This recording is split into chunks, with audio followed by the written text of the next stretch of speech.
And Malacanang welcomed the FAA's decision to upgrade the Philippines' safety status to Grade 1. Communications Secretary Sonny Coloma said the upgrading comes on the heels of the favorable action by the European Union on safety compliance of Philippine carriers. More from Elena Luna. Malacanang welcomed the decision of the U.S. Federal Aviation Authority to upgrade the Philippines' air safety status to Category 1. PCOO Secretary Herminio Coloma Jr. says the upgrade shows the Philippines has met the standards set by the International Civil Aviation Organization.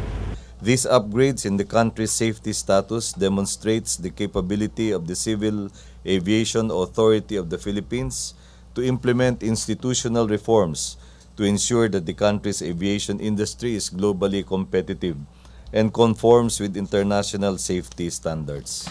Returning the Philippines rating to Category 1 will result in expansion and additional flights of local airlines to the U.S. The Palace official adds this will help advance the country's tourism sector. The upgrading comes on the heels of the favorable action by the European Union on safety compliance of Philippine carriers.